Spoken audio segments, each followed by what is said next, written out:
अस्सलामुअलैकुम दोस्तों, तव्हां ॾिसी रहिया आहियो आसान टीवी सिंधी ड्रामा ज़ार ज़िंदगी जे टॉपिक ते अॼु तव्हां ॼाण हासिल कराईंदासीं, जेको तमामु बहितरीनु कहाणी आहे। स्टोरी साईं नूर ज़हूर जी डायरेक्टरी में थी रहियो आहे। ड्रामो तमामु कामयाबु सभु सीरियल आहे।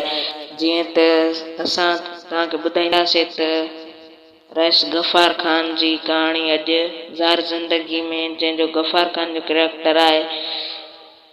वीडियो शुरू करण खां पहिरियां असां नंढड़ी रिक्वेस्ट आहे त असां चैनल खे अञा ताईं सब्सक्राइब न कयो त सब्सक्राइब कंदा ऐं लाइक कंदा ऐं कमेंट कंदा ऐं शेयर कंदा, तव्हां दोस्तनि जी वॾी महिरबानी थींदी। सो दोस्तो, टाइम वेस्ट न पिया कयूं, वीडियो शुरू पिया कयूं।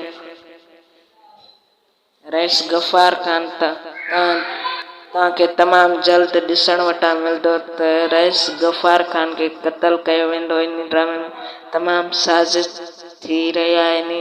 रईस गफ़ार ख़ान जे लाइ तमामु जल्द रईस गफ़ार ख़ान खे मारियो वेंदो।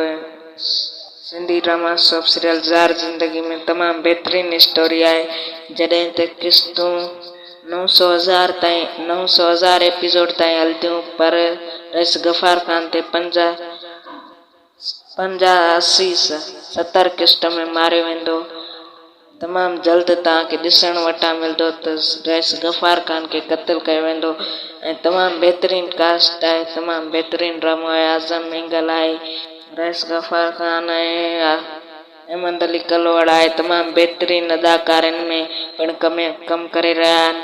तमामु बहितरीनु स्टोरी आहे। अहिड़ा ई मज़ेदार वीडियो ॾिसण जे लाइ असांजे चैनल खे सब्सक्राइब कंदा ऐं लाइक कंदा ऐं कमेंट कंदा, तव्हां दोस्तनि जी वॾी महिरबानी थींदी।